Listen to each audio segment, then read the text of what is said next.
Bonjour, bienvenue à la campagne à nouveau. Aujourd'hui, nous allons dans le Ribera del Duero goûter un vin qui est un des vins les plus répandus. C'est très facile d'accès parce qu'on le trouve partout. La maison, c'est Protos.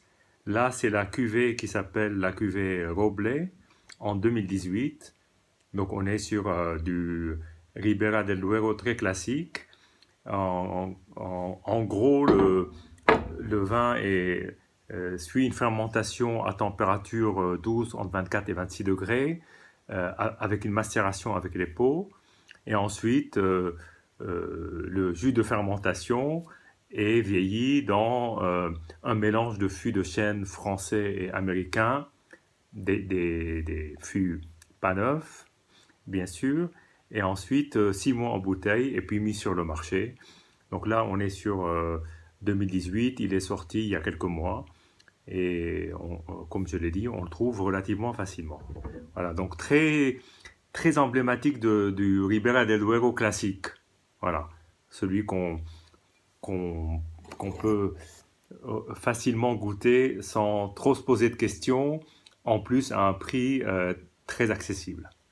Bon, donc on va tout de suite déjà admirer la robe du vin, qui est une robe assez foncée, même très foncée, sombre.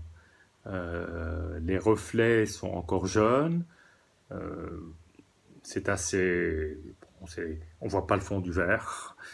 Bon, donc le cépage 100% Tempranillo, mais on ne dit pas Tempranillo à Ribera del Duero, parce que Tempranillo, on en parle plutôt dans le Rioja.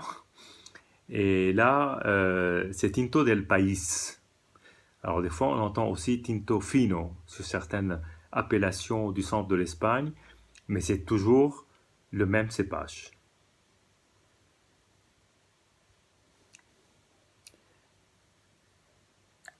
Au nez, alors la cuvée s'appelle Roble. Roble, ça veut dire euh, chêne, parce que justement, il passe 6 mois dans le chêne. Effectivement, on a des arômes très légèrement boisés, mais ne vous attendez pas à un vin qui soit dominé par le bois. Non, c'est pas du tout le but, hein. C'est plutôt assez fin. Au nez, on sent plutôt les fruits, ce qui est quand même une bonne nouvelle.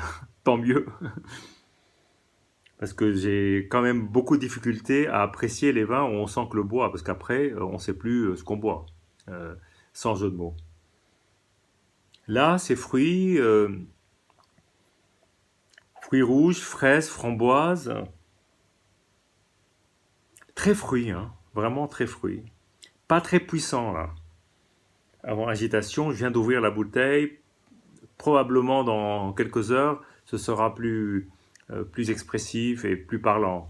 Là, c'est encore discret et mais bon, on sent bien la famille en tout cas à laquelle appartient les arômes.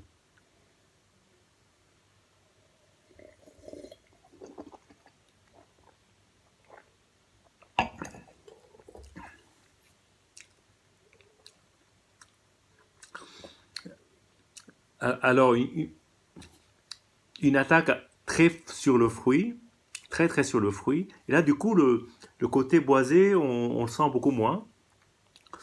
Il y a des tanins, pas encore fondus. Je pense que ce vin gagnerait à attendre 1 ou 2 ans, pas beaucoup plus.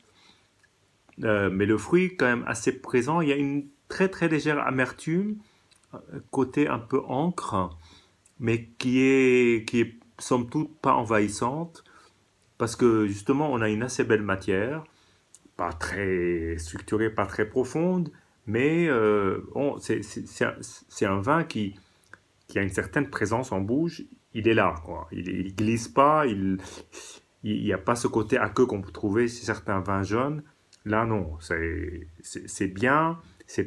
Moi, je trouve que c'est quand même pas mal fait. Et puis, dans cette catégorie de prix, c'est quand même difficile de trouver des vins qui marquent autant le palais. Un peu court en bouche, normal. On ne s'attend pas quand même à un grand Ribera del Duero ou un Vega Sicilia, n'exagérons pas. Mais bon, on est plutôt agréablement surpris de goûter un vin, donc j'ai goûté encore une dernière fois.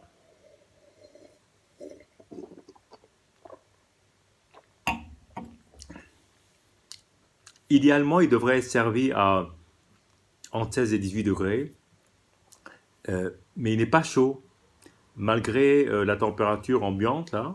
euh, je trouve il est, il est pas frais, mais il est pas chaud.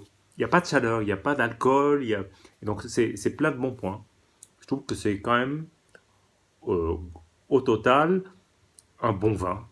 Un bon vin dans une gamme de prix incroyable. Voilà. Allez, santé et puis à très bientôt.